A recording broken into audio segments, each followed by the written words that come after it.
اور تمام اماراتی ریاستیں اور برونائی تیل کی دولت سے مالا مال مسلم ممالک تھے۔ اگر یہ مسلم دشمن ممالک کو اپنے تیل کی ترسیل بند کر دیتے تو مغربی ممالک جن کا تیل پر انحصار اس قدر بڑھ چکا تھا کہ وہ سردیوں کی شدت میں اپنے شہریوں کو گرم پانی اور گرم ہوا مہیا کرنے کے لیے بھی تیل کے محتاج تھے، وہ ان میں بغاوتیں شروع ہو جاتی۔ تیل کے بے اندازہ دولت سے یہ مسلم ممالک مالا مال تھے۔ اپنے تحفظ کے لیے جب پاکستان اور عراق نے نیوکلیئر پاور بننے کی طرف قدم اٹھایا تو ان مسلم ممالک نے پاکستان اور عراق کی بھرپور مالی امداد کی۔ دشمن اسلام ممالک سے یہ برداشت نہ ہو سکا تو پاکستان اور عراق کو پہلے ڈرایا اور دھمکایا گیا، لیکن جب انہوں نے ان دھمکیوں کی کوئی پرواہ نہ کی تو بھٹو کو تختہ دار پر لٹکا دیا گیا اور اسرائیلی جہازوں نے سعودی عربیہ کے اوپر سے پرواز کر کے عراق کے ایٹمی پلانٹ کو بمباری سے تباہ کر دیا۔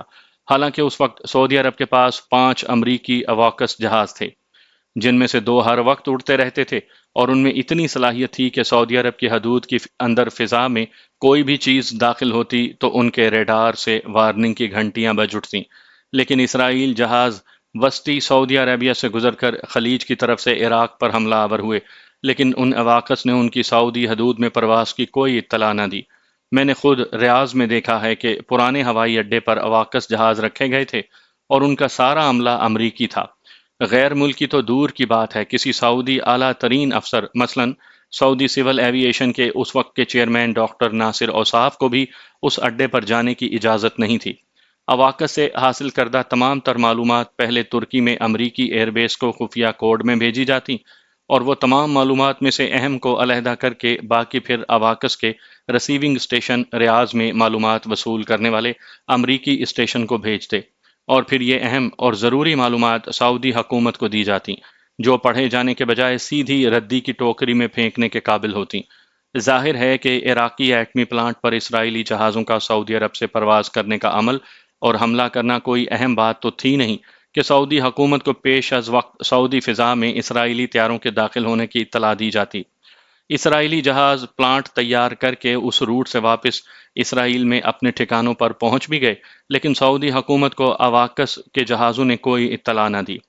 پاکستان کا ایٹمی پلانٹ بھی بھارت اور اسرائیلی جہازوں سے بمباری کر کے تباہ کرنے کی کئی بار کوششیں ہوئیں، لیکن ڈاکٹر عبد القدیر خان اور ان کی ٹیم نے کہوٹا کے پہاڑوں میں سرنگیں کھود کر پہاڑوں کے اندر ایسی جگہ پر پلانٹ نصب کیا ہے کہ ایٹم بم تو کیا، ہائیڈروجن بم بھی ان کا کچھ نہیں بگاڑ سکتا۔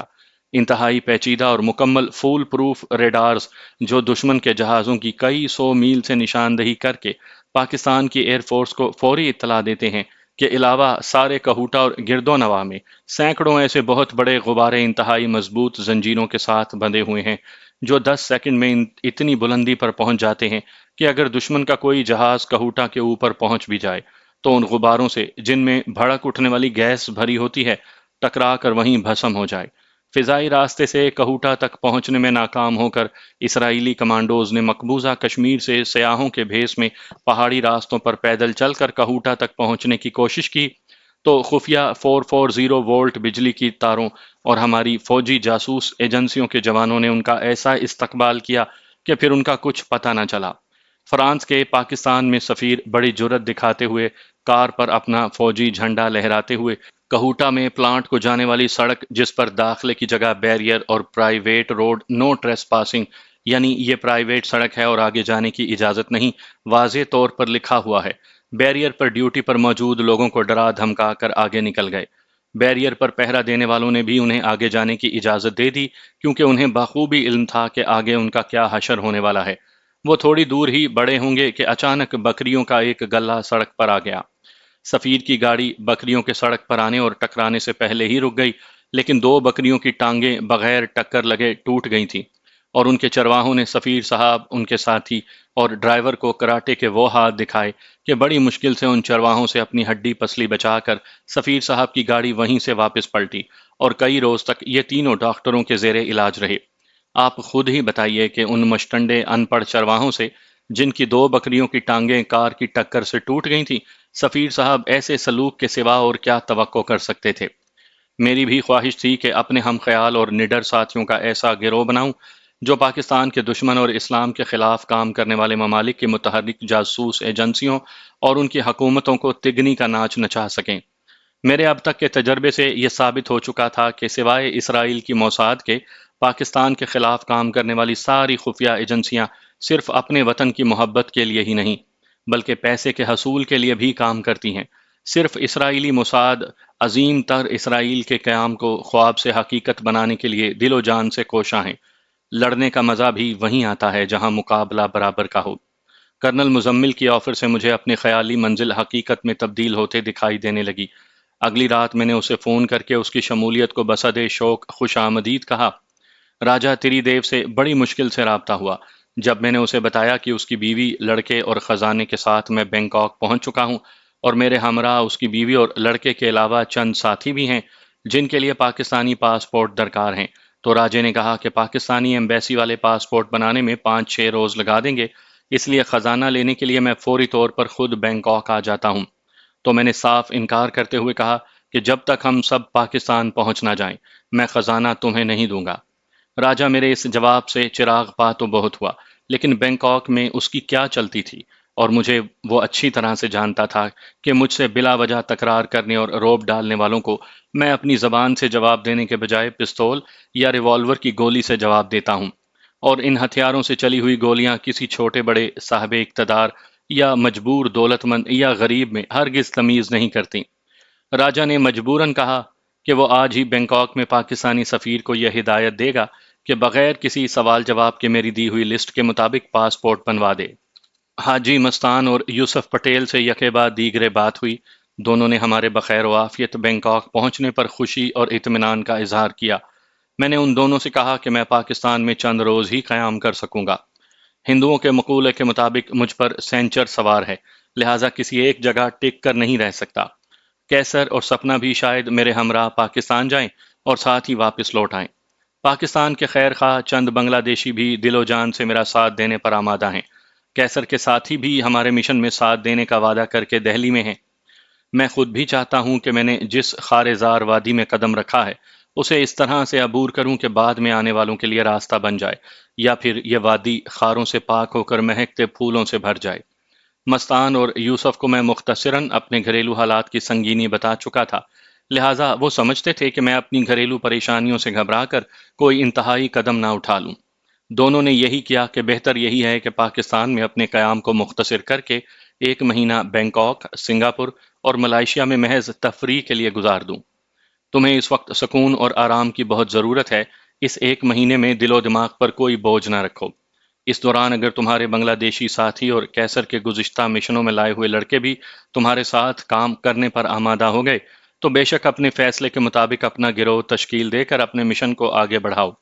ہم دونوں نہ صرف تمہاری ہر ممکن مدد کریں گے بلکہ تمہیں اندرونی اور انتہائی خفیہ ان چالوں سے بھی آگاہ کریں گے جو دنیا بھر میں پاکستان دشمن عناصر نے اسلام کے اس قلعے کو سر کرنے کے لیے تیار کر رکھی ہیں، جبکہ ان پر عمل پیرا بھی ہیں۔ اتنی ٹیلی فون کالز کے بعد جب میں ہوٹل لوٹا تو دوپہر کے 2 بج رہے تھے۔ میں نے ریسیپشن سے کمرے کی چابی لی تو ساتھ ہی سپنا کی لکھی ہوئی 2 چٹیں بھی ملی کہ مجھے فوراً ملے۔ میں سخت اذیت میں ہوں۔ میں نے وہیں سے ہاؤس ٹیلی فون پر سپنا سے بات کی تو اس کی روندھی ہوئی آواز سے صاف ظاہر ہو رہا تھا کہ وہ خاصی دیر تک روتی رہی ہے۔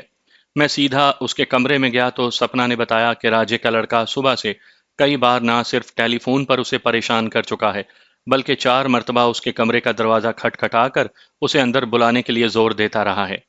راجے کا لڑکا ہمارے لیے مصیبت بن چکا تھا۔ میں نے کیسر کو بھی سپنا کے کمرے میں ہی بلوا لیا اور راجے کے لڑکے کو بھی فون پر کہا کہ وہ سپنا کے کمرے میں آئے اور اس سے کچھ ضروری باتیں کرنی ہیں۔ لڑکے نے جواب دیا کہ باتیں تمہیں کرنی ہیں، لہٰذا تم میرے کمرے میں آؤ، اور یہ یاد رکھنا کہ میں تمہارا ماتحت نہیں بلکہ راجہ تری دیو کا لڑکا ہوں۔ اس کی یہ بات سن کر میرے تن بدن میں آگ لگ گئی۔ میں نے نمبر 2 اور اس کے ایک ساتھی کو یہیں بلوا لیا اور ہم چاروں لڑکے کے کمرے کی طرف گئے۔ دروازے کے سامنے صرف میں کھڑا رہا اور میرے تینوں ساتھی دونوں سائیڈوں سے لگے ہوئے تھے۔ دروازہ کھٹکھٹانے پر ایک تھائی نے دروازہ کھولا جو شکل سے ہی غنڈہ دکھائی دیتا تھا۔ اس کے علاوہ کمرے میں قماش کے 3 اور تھائی موجود تھے اور بعد دوپہر کی شراب کی محفل کا آغاز ہو چکا تھا۔ دن کے وقت پینے والے زیادہ تر جن اور برین سے آغاز کرتے ہیں۔ ان غنڈوں نے مجھے خوف زدہ کرنے کے لیے میز پر 3 بڑے چاقو اور ایک پسٹل رکھا ہوا تھا۔ میں کمرے میں داخل ہوا تو راجے کے لڑکے اور چاروں تھائیوں نے میری آمد کا کوئی نوٹس نہ لیا۔ ان کے اسلحے کی نمائش کی اس بچگانہ حرکت سے میں ہنس پڑا۔ میرے پیچھے کیسر، نمبر 2 اور اس کا ساتھی بھی کمرے میں آ گئے۔ میں اس ہوٹل میں کوئی ہنگامہ نہیں کرنا چاہتا تھا اور میرا مقصد صرف یہ تھا کہ راجے کا لڑکے کو اچھی طرح سے سبق دیا جائے۔ میں وہیں کھڑے کھڑے نمبر 2 کو انگریزی میں کہنے لگا کہ ان سور کی اولاد تھائیوں کو بتائے کہ میں کون ہوں اور خنسا سے میرے کیسے تعلقات ہیں۔ نمبر 2 نے بمشکل 2 منٹ میں تھائی زبان میں انہیں مخاطب کیا اور 2 بار خنسا کا نام لیا۔ سپنا بھی ہمارے پیچھے پیچھے اس کے کمرے میں آ چکی تھی۔ نمبر 2 کی 2 منٹ کی تعارفی گفتگو کا نتیجہ یہ نکلا کہ چاروں تھائی اپنے اپنے اسلحے اٹھا کر جانے لگے تو میں نے انگریزی میں کہا، انہیں یہیں چھوڑ جاؤ۔ وہ پسو پیش کرنے لگے تو میں نے اپنا پسٹل نکال لیا۔ ادھر کیسر نے نمبر 2 کے ساتھی کے ساتھ ان چاروں کو تھپڑ مارنے شروع کیے۔ تھپڑ لگنے کی دیر تھی کہ چاروں گنڈے اپنا اسلحہ وہیں چھوڑ کر دم دبا کر بھاگ گئے۔ راجے کا لڑکا گزشتہ شام سے مسلسل شراب پینے سے خود کو چوہے کے بجائے شیر سمجھنے لگا تھا۔ تھائی گنڈوں کو بھاگتا دیکھ کر میز پر پڑے پسٹل کی طرف بڑھا۔ اسی لمحے میں نے ایک زوردار کک جمائی۔ وہ لڑکنیاں کھاتے ہوئے فرش پر جا گرا۔ میرے اشارے پر نمبر 2 اور اس کے ساتھی نے اسے اٹھا کر کرسی پر بٹھایا۔ میں نے اسے کہا، تم سپنا کو اپنے کمرے میں بلا رہے تھے اور اس میں ناکام ہو کر کئی بار اس کے کمرے میں جانے کی کوشش بھی کی۔ سپنا اب تمہارے سامنے ہے، بولو اسے کیا کہنا چاہتے ہو؟ راجے کا لڑکا بولا، یہ اپنے قبیلے کے سردار کی داشتہ تھی اور پھر میرے بھائی کے ساتھ بھی ایک رات گزار چکی ہے۔ اگر میں نے اسے اپنے کمرے میں بلایا تو کون سی قیامت ٹوٹ پڑی۔ میں اس بدقماش لڑکے کے ساتھ کچھ کرنے کا سوچ ہی رہا تھا کہ کیسر نے اسے پکڑ کر اس کی دھنائی شروع کر دی، جس میں نمبر 2 اور اس کا ساتھی بھی شریک ہو گئے اور اسے اس وقت چھوڑا جب وہ مکمل طور پر بے ہوش ہو چکا تھا۔ اسے اسی حالت میں چھوڑ کر اور دروازہ بند کر کے ہم اس کے کمرے سے باہر آ گئے۔ مجھے آج سپنا سے اس کے ماضی کے متعلق کچھ سوالات پوچھنے تھے، لیکن میں نے انہیں اگلے دن پر ملتوی کر دیا اور کھانا کھا کر پاکستانی سفارت خانے کو چل دیا۔ چلنے سے پہلے میں نے کیسر کو کہا کہ ہوٹل میں ہی فوٹوگرافر کی دکان سے سپنا، رانی اور اس کے لڑکے اور رضی اور اس کی بیوی اور مسز ڈیوڈ اور سونیا کے پاسپورٹ سائز کے 6 فوٹو بنوائے۔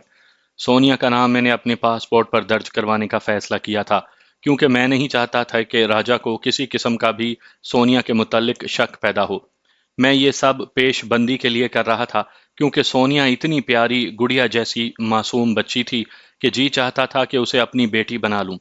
لیکن جب اپنے گھر کی طرف دیکھتا تھا تو دل کہتا تھا کہ کیوں اس معصوم بچی کو اس جہنم میں دھکیلنے کا سوچ رہے ہو جس سے تم خود بچتے پھرتے ہو۔ بینکاک میں پاکستانی سفارت خانہ گریس ہوٹل کے بالکل سامنے سڑک کی دوسری جانب واقع ہے۔ گیٹ پر ہی پہرے دار نے مجھ سے ایسے ذاتی سوالات پوچھے جیسے شادی کے طالب کسی امیدوار سے لڑکی کے والدین پوچھتے ہیں۔ اس کے سب سوالوں کے بے حد تحمل سے جواب دینے کے بعد اس نے مجھے 3rd سیکٹری تک جانے کی اجازت دی۔ سفارت خانے کی 4 دیواری میں داخل ہوتے ہی مجھے یوں محسوس ہونے لگا جیسے زندہ فرعونوں کی سلطنت میں آ گیا ہوں۔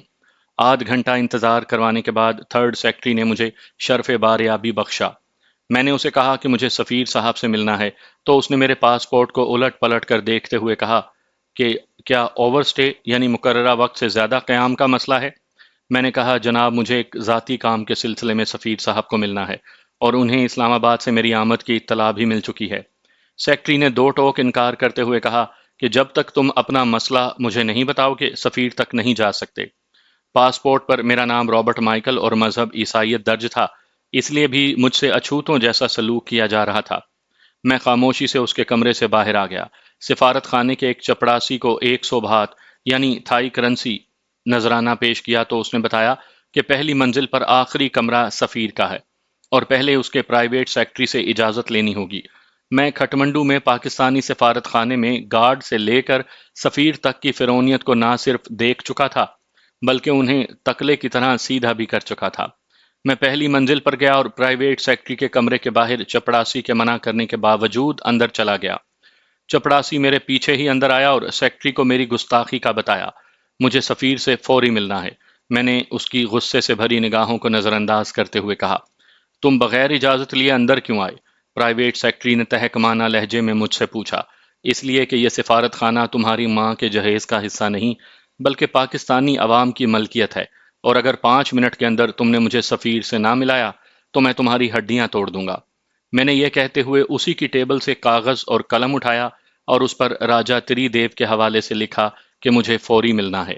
یہ کاغذ اس کے سامنے رکھ کر میں نے پسٹل نکالا اور اس کی نال سے اشارہ کرتے ہوئے اسے کہا کہ سفیر کے کمرے میں جائے۔ جو کام شرافت، اخلاق اور تحمل مزاجی سے نہ ہو سکا، وہ کام پسٹل کی نال نے کر دکھایا۔ سیکٹری میرا کاغذ لے کر سفیر کے کمرے کی طرف گیا۔ میں اس کے پیچھے ہی تھا۔ وہ اندر داخل ہوا تو اس کے ساتھ ہی میں بھی کمرے میں چلا گیا۔ شاندار فرنیچر سے آراستہ اس بڑے کمرے میں آبنوں کی بڑی آفس ٹیبل کے پیچھے سفیر صاحب ایگزیکٹو چیئر پر بیٹھے تھے۔ یہی وقت تھا کہ یا میں اینک کے پیچھے اس کی گھورتی آنکھوں اور ماتھے پر پڑی شکنوں سے متاثر ہو کر ہتھیار ڈال دیتا، اور یا اپنے طرز عمل سے اسے احساس دلاتا کہ یہ شخص اگر گھی سیدھی انگلی نہ نکلے تو ٹیڑھی انگلی سے بھی نکال سکتا ہے۔ اس سے پہلے کہ سفیر کہے، میں اس کے بالکل سامنے والی کرسی پر بیٹھ گیا اور جوتوں سمیت پاؤں اس کی ٹیبل پر رکھتے ہوئے بولا، سفارت خانے کے گیٹ سے لے کر تمہارے کمرے میں آنے تک مجھے بخوبی اندازہ ہو گیا ہے کہ عوامی خزانے پر پلنے والے چپڑاسی اور گارڈ سے لے کر تم تک عوامی خادم یعنی پبلک سرونٹس خود کو پاکستان کے خود مختار مالک سمجھتے ہو، اور تمہاری یہی غلط فہمی دور کرنے کے لیے میں نے اپنی شریفانہ کوشش کو ناکام ہوتے دیکھ کر پسٹل کا سہارا لیا۔ اگر تم چاہتے ہو کہ تمہاری یہ بناوٹی عزت بنی رہے تو اپنے پی ایس کو کمرے سے باہر بھیج دو، ورنہ کل کے اخبارات کی شہ سرخیوں میں تمہارے متعلق خبریں شائع ہوں گی۔ سفیر نے میرے تیور دیکھتے ہوئے اپنے پی ایس کو جانے اور چائے لانے کا حکم دیا۔ ابھی تک اس نے میرا چند سطری کاغذ نہیں پڑھا تھا۔ میں نے اسے کہا کہ راجہ تری دیو رائے نے اسے آج ہدایات دی ہوں گی، میں کل دن کو پھر آؤں گا اور مجھے اپنے ہمراہیوں کے لیے 2 گھنٹے کے اندر پاسپورٹ مل جانے چاہیے۔ یہ کہہ کر میں اٹھا اور سفیر کے چائے پینے کے لیے زور دینے کے باوجود کمرے سے نکلتے وقت اسے کہا کہ اپنے اسٹاف کو بتا دینا کہ ہمیں بغیر کسی روک ٹوک کے تمہارے پاس آنے دیا جائے، اور تم بھی کسی فرضی میٹنگ کا عذر کر کے نہ تو سفارت خانے سے غائب ہونا اور نہ ہی ہمیں انتظار کرنے کا کہا جائے۔ میں تمہاری رہائش گاہ اور تمہاری فیملی کے افراد کے متعلق پوری جانکاری رکھتا ہوں۔ مجھے اس بات پر مجبور نہ کرنا کہ مجھے سفارت خانے کے بجائے تمہارے گھر پر دستک دینی پڑے۔ یہ کہہ کر میں سفارت خانے سے باہر آ گیا۔ میں جانتا تھا کہ میرا طرز عمل شریفانہ نہیں تھا، لیکن یہ بھی جانتا تھا کہ لاتوں کے بھوت باتوں سے نہیں مانتے۔ چائے پینے کے لیے میں نے سامنے ہی گریس ہوٹل چلا گیا۔ یہ ہوٹل مڈل ایسٹ کے تیل کی دولت سے مالا مال عرب شیوخ اور ان کے حواریوں کے لیے مخصوص ہے۔ اس ہوٹل میں عربی طرز رہائش کے سے آراستہ کمرے، لابیاں اور ڈائننگ ہال ہیں۔ فرشی نشستوں کے لیے قیمتی ایرانی قالین، دیواروں کے ساتھ گاؤ تکیے اور جا بجا بڑے حقے جنہیں عربی زبان میں شیشہ کہتے ہیں پڑے ہوئے تھے۔ ہم جیسے غریبوں کو تو اس ہوٹل والے گھاس بھی نہیں ڈالتے۔ اپنے ممالک میں اسلامی قوانین کی سختی سے نکل کر یہاں پہنچ کر یہ عرب شیوخ بے لگام گھوڑوں کی طرح ہر قسم کی اخلاقی حدود کو پھان جاتے ہیں۔ مسلمانوں میں تسبیح، ہندوؤں میں مالا اور عیسائیوں میں روزری یعنی بڑی تسبیح کا میں نے ایک ہی مقصد کے لیے استعمال ہوتے دیکھا ہے، یعنی اپنے اپنے عقائد اور مذہب کے مطابق عبادت کرنا۔ لیکن گریس ہوٹل میں پہلی بار میں نے تھائی زبان سے بے پہرا 80-50 سال کے عرب شیوخ کو، جنہیں ان کے حواریوں نے دونوں جانب سے تھام رکھا تھا، فاحشہ عورت سے تسبیح کے دانے گن کر بھاؤ تاؤ کرتے دیکھا ہے۔ ان بوڑھے شیوخ کی بڑھاپے کے باعث جسمانی حالت ایسی تھی کہ اپنے قدموں بغیر سہارے کھڑے بھی نہیں ہو سکتے تھے، لیکن ایک وقت میں 6 فاحشہ عورتیں ساری رات ان کے ساتھ بسر کرتی تھیں۔ گو ہاتھ میں جنبش نہیں، آنکھوں میں تو دم ہے، رہنے دو ابھی ساغر و مینا میرے آگے۔ میں اپنے ہوٹل میں واپس لوٹا تو کیسر نے مجھے بتایا کہ سب کی پاسپورٹ سائز کی تصاویر بنوا لی گئی ہیں۔ اس سے فارغ ہوا تو رانی کا پیغام ملا۔ میں رانی کے کمرے میں گیا تو رانی نے شکوہ کیا کہ میں نے اور میرے ساتھیوں نے اس کے لڑکے کو مارا ہے۔ میں نے اس کے لڑکے کی تمام حرکات اسے بتا کر کہا، جب تک آپ لوگ میرے ساتھ ہیں اس وقت تک یہ میری ذمہ داری ہے کہ سب کا خیال رکھوں اور کسی کے ساتھ بھی زیادتی نہ ہونے دوں۔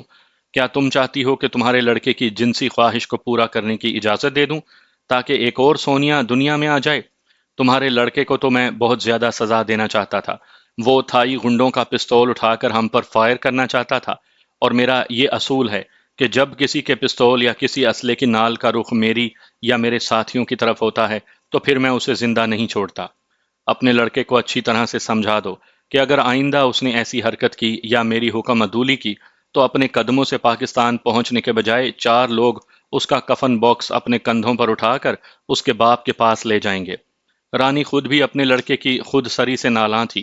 میری بات سن کر کہنے لگی، اس کے ساتھ جو مناسب سمجھو وہی سلوک کرو، مجھے تو میری سونیا مل گئی ہے، اور اب میرا دل اس خیال سے ہی تڑپ اٹھتا ہے کہ مجھے بہت جلد اس سے جدا ہونا پڑے گا۔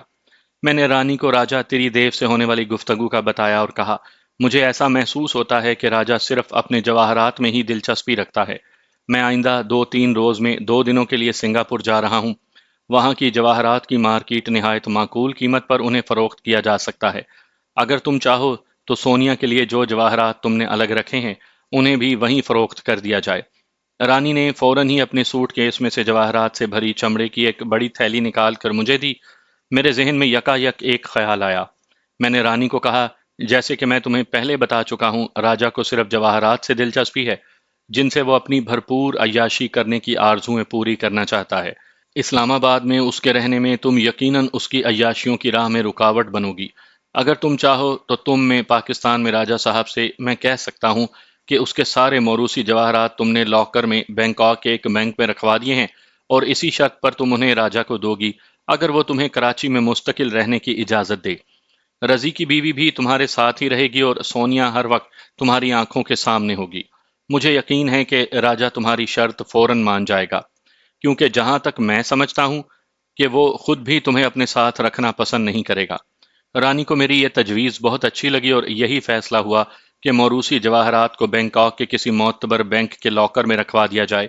میں جانتا تھا کہ ہمارے پاکستان پہنچنے پر اپنے جواہرات نہ ملنے پر راجا چراغ پا ہو جائے گا، اور عین ممکن تھا کہ وہ میرے خلاف کوئی کارروائی کرے، لیکن ایک تو رانی کے میرے ہم نوا ہونے اور دوسرے پیپلز پارٹی کی حکومت کے ڈاواں ڈول ہونے کے باعث اس کے لیے شاید یہ ممکن نہ ہوتا۔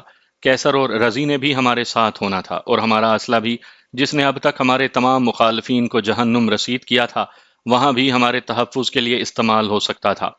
جواہرات بالآخر راجا کو ہی ملنے تھے، اور ان کے حصول کے لیے راجا کو رانی کی خواہش کے آگے جھکنا ہی پڑتا۔ شام کو میں نے مزمل کو فون کیا اور ہم نے طے کیا کہ ٹھیک 1 ماہ کے بعد بینکاک کے انٹرنیشنل پلازا ہوٹل میں وہ JCO سپاہیوں اور اگر ممکن ہو تو میری شرائط پر عمل کرنے اور ساتھ دینے والے پاکستان کے حامی ساتھیوں کے ہمراہ ملے گا، اور ہم میں سے جو بھی پہلے آئے وہ 15 روز دوسروں کا انتظار کرے۔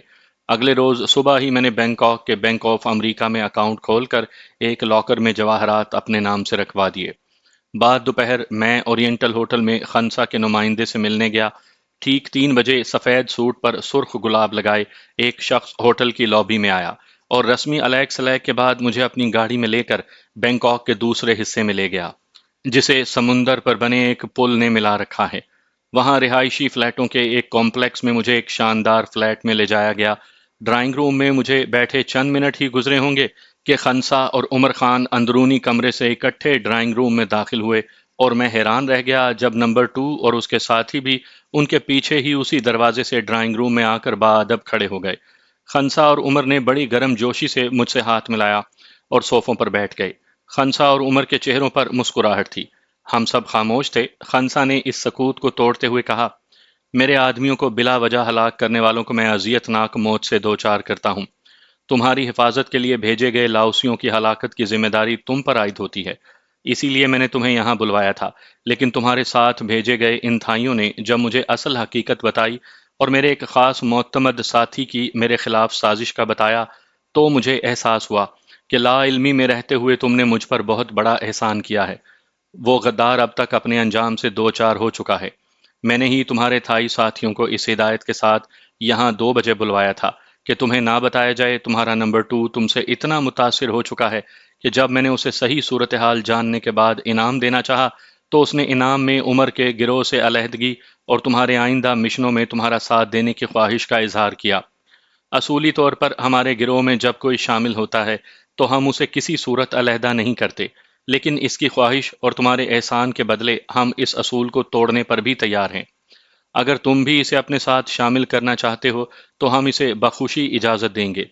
مستان سے بھی میری کل رات فون پر گفتگو ہوئی ہے۔ تمہارے آئندہ کے ارادے جان کر مجھے بہت خوشی ہوئی ہے کہ تم اپنے وطن دشمنوں کو ملیا میٹ کرنے کا فیصلہ کر چکے ہو۔ میرے پاس تمہارے بہت کارآمد انفو یعنی معلومات ہیں۔ کھٹمنڈو میں تم نے جس اسرائیلی موساد کی ایجنٹ لڑکی کی جان بچائی تھی وہ بھی تمہارے اخلاق سے بہت متاثر ہے اور اتفاقاً آج کل یہیں پر ہے۔ اس نے موساد کو چھوڑ کر میرے پاس پناہ لی ہے۔ وہ بھی موساد کی زیادتیوں سے نالاں ہو چکی تھی۔ اس کے پاس بھی تمہارے لیے موساد کی بہت سی اندرونی خبریں اور مفید اطلاعات ہیں۔ اگر تم چاہتے ہو تو کل 11 بجے وہ تم سے یہیں پر مل سکتی ہے۔ تمہیں اپنے مشنوں کی تکمیل کے لیے جو کچھ بھی اور جہاں بھی درکار ہو بلا تکلف مجھے بتا دینا۔ میرا نمائندہ جو آج اورینٹل ہوٹل میں تمہیں ملا تھا ہر روز تم سے رات 10 بجے فون پر رابطہ کرے گا۔ میں نے خنسا اور عمر سے ان کے تعاون کا، جس کے بغیر میرا رانگا ماٹی پہنچنا ناممکن تھا، بہت شکریہ ادا کرتے ہوئے کہا کہ نمبر 2 کی وفاداری اور دلیری شک و شبے سے بالا تر ہے، اور اسے میں اپنے آئندہ کے مشنوں میں ہمراہ رکھ کر خوشی محسوس کروں گا۔ اسرائیلی لڑکی سے میں کل 11 بجے ضرور ملنا چاہوں گا۔ مجھے چونکہ بینکاک شہر کے مختلف علاقوں سے واقفیت نہیں ہے، اس لیے مجھے لینے کے لیے اگر آپ صبح 10 بجے گاڑی بھیج دیں تو بہت آسانی رہے گی۔ بینکاک میں چند روز قیام کے بعد میں پاکستان جا کر بہت جلد واپس لوٹ رہا ہوں۔ نمبر 2 کو میں آج اپنے واپسی کے پروگرام کے متعلق بتا دوں گا۔ اس دوران یہ اپنے گھر والوں کے ہمراہ رہے۔ مجھے اب یا دوبارہ واپسی پر اگر ضرورت محسوس ہوئی تو میں آپ کے نمائندے کو بتا دوں گا۔ عمر نے مجھے کہا کہ وہ آج 7 بجے مجھے ملنے ہوٹل میں آئے گا۔ میں نے خنسا اور عمر کا دوبارہ شکریہ ادا کیا اور ان سے رخصت ہو کر اس گاڑی میں اپنے ہوٹل پہنچا۔ شام کو 7 بجے عمر اپنے گارڈز کے ہمراہ میرے ہوٹل آیا۔ میرے کمرے میں صرف ہم دونوں ہی تھے۔ ادھر ادھر کی باتوں کے بعد عمر نے کہا، میرے اس وقت آنے کا مقصد یہ ہے کہ میں نے اور خنسا نے فیصلہ کیا ہے کہ تمہارے آئندہ کے مشنوں میں تمہاری مالی ضروریات کو ہم پورا کریں۔ اس لیے کل صبح میں تمہیں اپنے ہمراہ امریکن ایکسپریس بینک میں لے جا کر $20 لاکھ کے تمہارے نام کے ٹریولرز چیک بنوا دوں گا۔ تم جانتے ہو کہ میں اسمگلنگ کی کمائی کا ایک پیسہ بھی اپنے اور اپنے گھر والوں پر خرچ نہیں کرتا، اور اس کمائی کا تمام روپیہ فلپائن، ملائیشیا اور تھائی لینڈ کے مسلم چھاپہ ماروں کی ضروریات پر خرچ کرتا ہوں۔ چونکہ ہمارا نسب العین ایک ہی ہے، اس لیے اس رقم کو میرا احسان نہیں بلکہ اس عظیم مقصد میں میری طرف سے شمولیت سمجھنا۔ خنسا نے یہ وعدہ کیا ہے کہ تم دنیا میں چاہے کہیں بھی جاؤ تو تمہاری ضرورت کے مطابق اسلحہ اور افراد وہ مہیا کرے گا۔ مجھے یقین ہے کہ تم ہماری اس پیشکش کو قبول کرو گے۔ ایسے مشنوں پر ڈھیروں روپے کی ضرورت پڑ جاتی ہے۔ اب تک کی تو میں مگ اور مورنگ قبیلوں کے جواہرات کی فروختگی اور گوکھلے کی تجوری کی دولت سے ہی کام چلا رہا تھا، لیکن آئندہ درپیش مشنوں کے لیے مجھے خاصے سرمایے کی ضرورت تھی۔ عمر کی آفر سے میری یہ پریشانی بھی دور ہو گئی۔ اگلی صبح عمر 8 بجے مجھے ہمراہ لے کر امریکن ایکسپریس بینک گیا اور میرے نام کے $20 لاکھ کے ٹریولرز چیک بنوا دیے۔ ہم ہوٹل واپس پہنچے تو خنسا کی گاڑی میری منتظر تھی۔ عمر سے گلے مل کر اور الوداع ہو کر میں خنسا کی گاڑی سے اسی فلیٹ پر پہنچ گیا۔ اسرائیلی لڑکی وہاں پہلے سے موجود تھی۔ رسمی باتوں کے بعد ہم جلد ہی اپنے اصل مقصد کی طرف آ گئے۔ میرے طلب کرنے پر ایک پیڈ لایا گیا جس پر میں نے اپنے ذاتی بنائے ہوئے کوڈ میں اسرائیلی لڑکی کی بتائی ہوئی موساد کی انتہائی اہم اندرونی باتیں، ان کے اب تک کے ڈھکے چھپے عزائم، اسرائیل بھارت گٹھ جوڑ اور پاکستان کے خلاف سازشوں کے جال بچھائے جانے کی تفصیلات کے علاوہ سعودی عرب، ایران، عراق، کویت اور متحدہ عرب امارات میں موساد کی کارروائیوں اور روسی KGB اور امریکی CIA کے موساد کے ساتھ تعاون کی تمام باتیں نوٹ کر لیں۔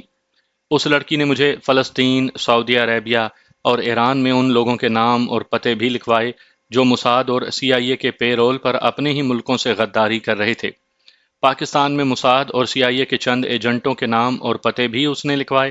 اس لڑکی نے ترکی میں موساد کے لیے کام کرنے والے 3 ایسے ترک باشندوں کے نام اور پتے بھی دیے جن کا مطمع نظر صرف حصول زر تھا، اور وہ پیسے کی لالچ میں اپنی وفاداریاں بھی تبدیل کر سکتے تھے۔ غرض یہ کہ 2-2.5 گھنٹے کی اس میٹنگ میں مجھے اتنی خفیہ اور کارآمد اطلاعات ملیں جن کا کسی اور ذریعے سے حصول ناممکن تھا۔ اس لڑکی سے فارغ ہو کر میں اپنے ہوٹل واپس آ گیا۔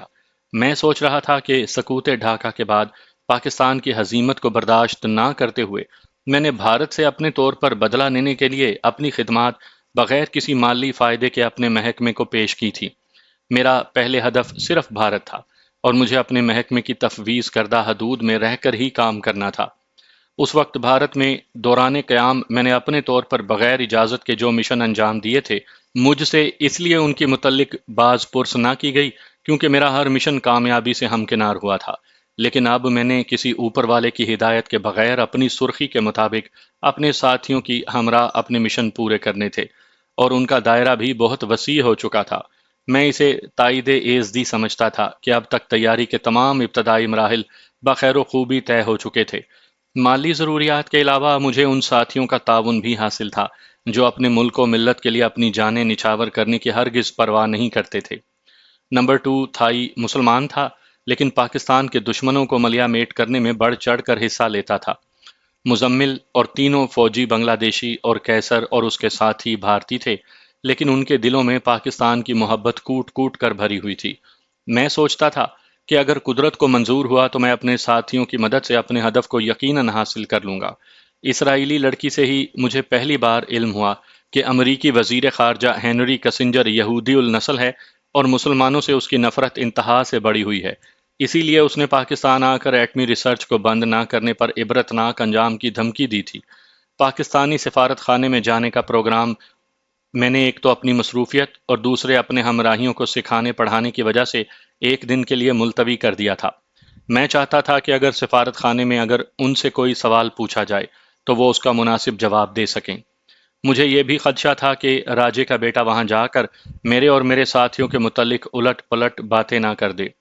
کیسر اور رضی سے مشورہ کر کے میں نے یہ فیصلہ کیا کہ اگر ایسی صورت پیش آئی تو ہم یہ کہیں گے کہ یہ نیم پاگل ہے۔ رانی کو بھی میں نے کہہ دیا تھا کہ وہ بھی یہی کہے کہ یہ پیدائشی طور پر کمزور دماغ کا ہے اور اسے پاگل پن کے دورے پڑتے ہیں۔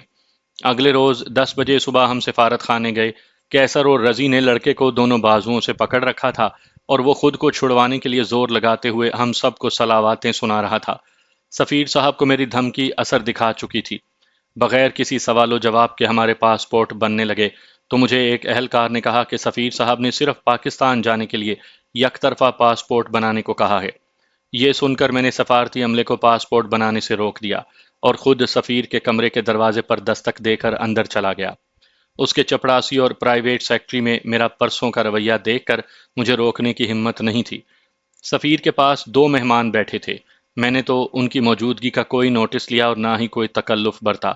میں نے چھوٹتے ہی سفیر کو کہا کہ ہمیں یک طرفہ نہیں بلکہ 5 سال مدت والے انٹرنیشنل پاسپورٹ چاہیے۔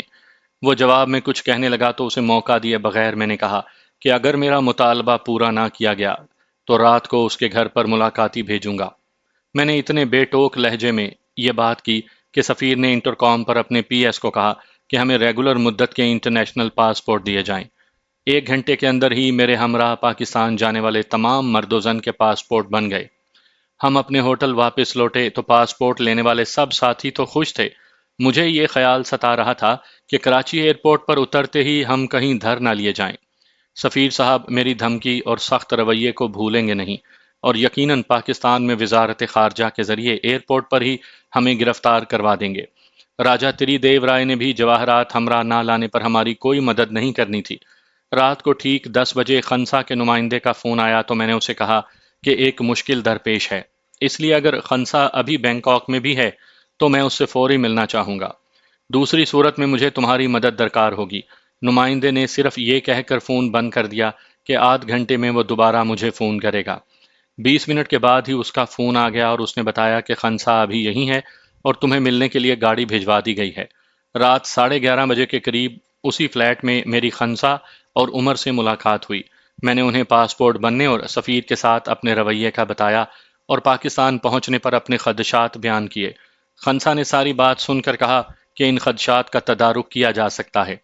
یہ سارے پاسپورٹ اپنے پاس رکھو اور میرے آدمی کو جو صبح 10 بجے تمہارے ہوٹل آئے گا تم سب اپنے ساتھیوں کی ایک پاسپورٹ سائز تصاویر اور سب کے لیے اپنے پسندیدہ مسلم نام اور پاسپورٹس کے لیے ضروری معلومات اور کوائف لکھ کر اسے دے دینا۔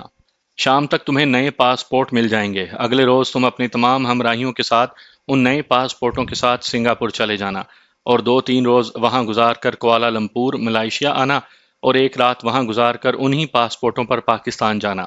سفیر نے اگر وزارت خارجہ کو تمہارے متعلق کوئی اطلاع دی تو امیگریشن والے ان ناموں اور پاسپورٹ نمبروں والوں کو کراچی ایئرپورٹ پر تلاش کریں گے جو سفیر نے انہیں دیے ہوں گے، جبکہ تم اور تمہارے ساتھی ہمارے بنائے ہوئے پاسپورٹوں پر بلا کسی روک ٹوک کے ایئرپورٹ سے نکل جاؤ گے۔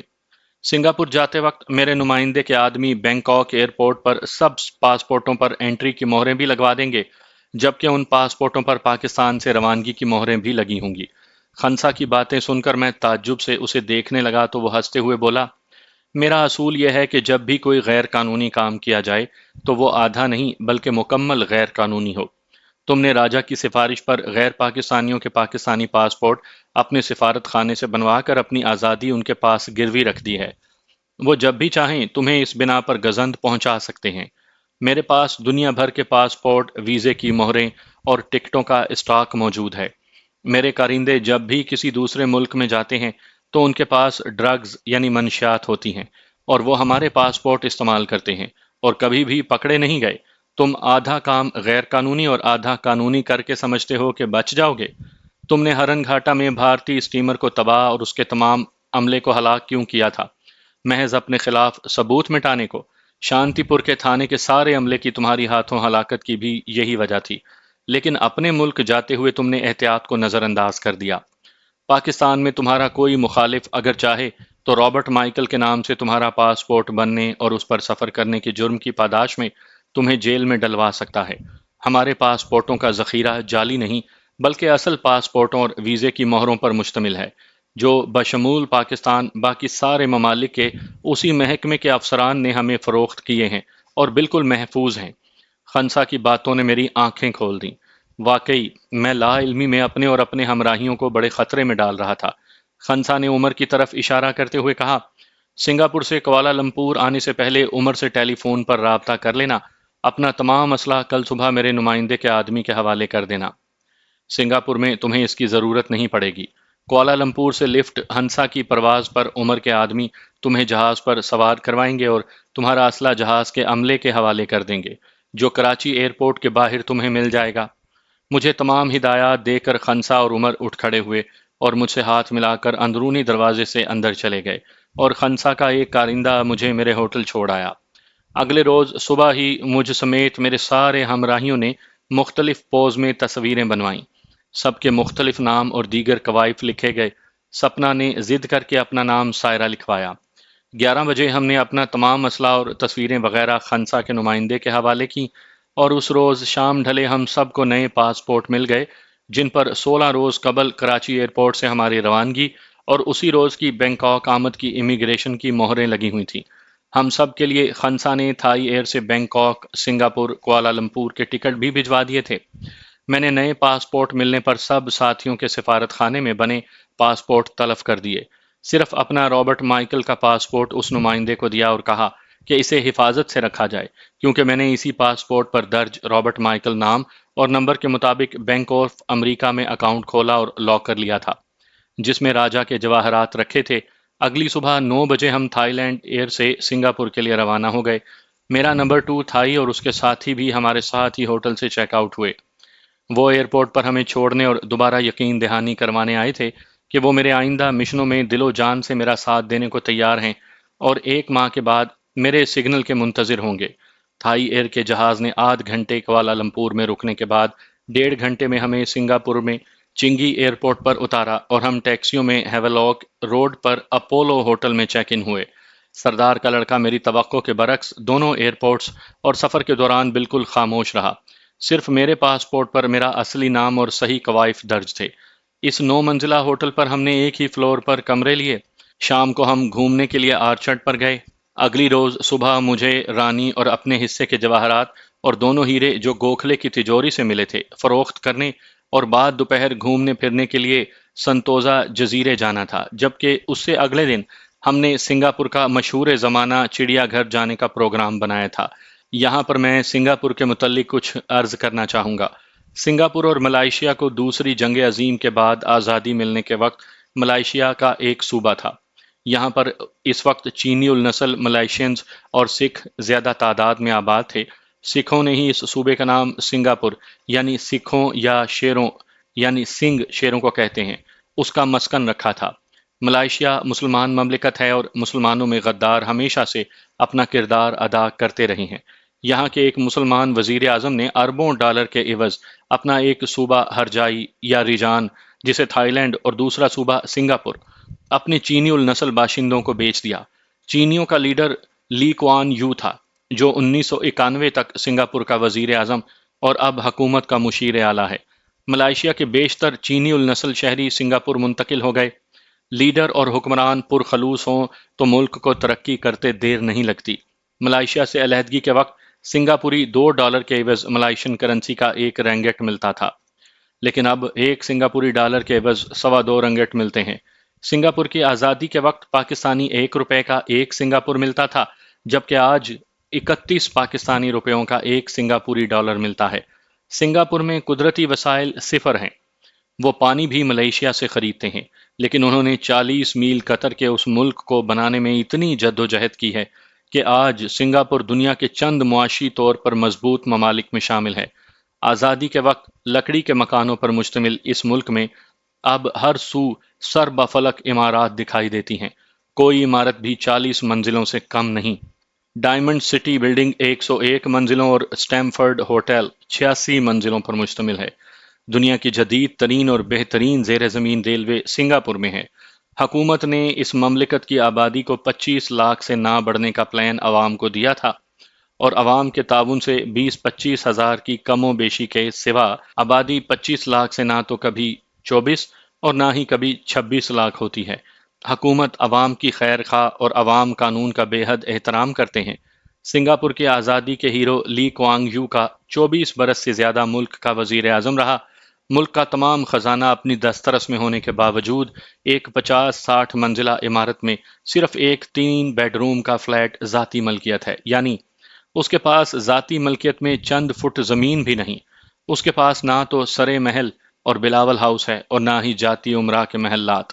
حکومت سے عملی علیحدگی کے باوجود عوام اس کی بے انتہا عزت کرتے اور اسے قوم کا باپ سمجھتے ہیں۔ سنگاپور ایئر لائنز کے آغاز کے وقت پاکستانی پائلٹ اور پٹے پر دوسرے ملکوں سے جہاز لیے گئے تھے، لیکن آج حالت یہ ہے کہ پاکستان سنگاپور کے متروکہ جہاز لینے کے لیے کوشاں ہے۔